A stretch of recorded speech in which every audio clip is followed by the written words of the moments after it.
Many people believe communication is about clearly transmitting information, but this is only a fraction of the story. The real power lies in connection, the ability to relate to others in a way that forges emotional bonds and significantly increases your influence. While everyone exchanges words, only a select few manage to create this deeper link, which is the true engine behind richer relationships, effective leadership, and meaningful impact. The distinction is crucial. Communication can be a one-way street, but connection is always a two-way journey that leaves both parties changed. The journey to becoming a connector begins with self-awareness, particularly regarding your natural communication style. People generally gravitate toward one of four approaches.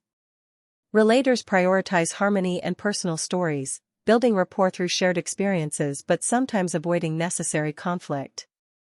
Reactors lead with emotion and spontaneity, bringing passion to conversations but potentially overwhelming others with their intensity.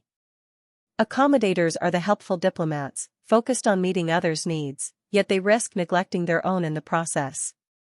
Analyzers lead with logic and data, valuing precision but sometimes coming across as detached. Recognizing your own default style is the first step.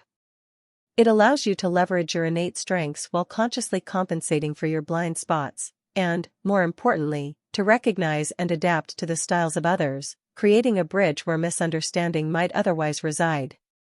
The most critical skill for crossing that bridge is not eloquent speaking, but profound listening.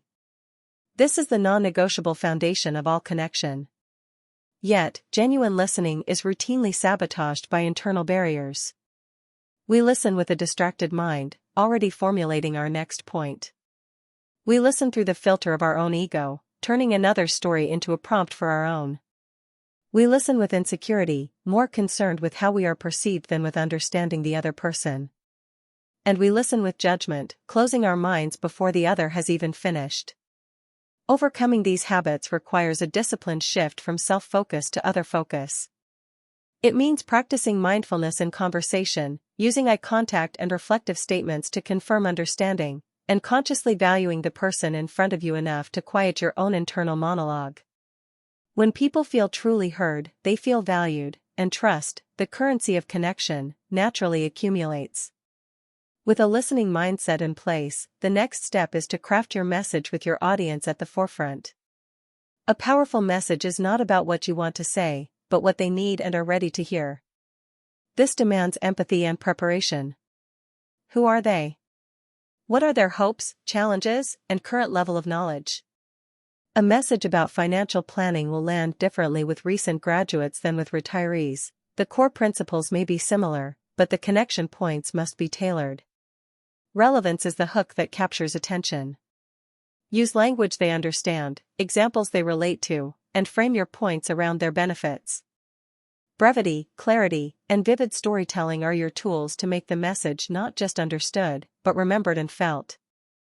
Finally, even the most audience-aware message can fall flat without thoughtful delivery. Your physical and vocal presence is the vessel that carries your intent. In intimate settings, this means adopting open body language, subtle mirroring, and a conversational tone that invites dialogue rather than declares monologue. For larger audiences, it involves harnessing the energy of the room, using purposeful movement, and varying your vocal pace and volume to create emphasis and maintain engagement. The goal across all contexts is to be fully present, reading the room and adjusting in real time. Are people leaning in or glancing at the door? Your delivery must be fluid, not a rigid performance.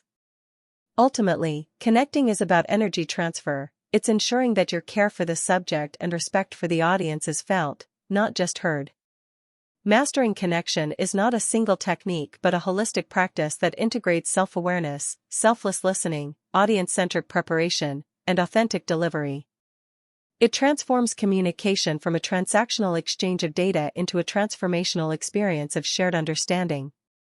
By making these principles a daily habit, you move from being someone who is simply heard to someone who is truly understood, thereby unlocking a greater capacity to lead, inspire, and build lasting relationships in every area of life.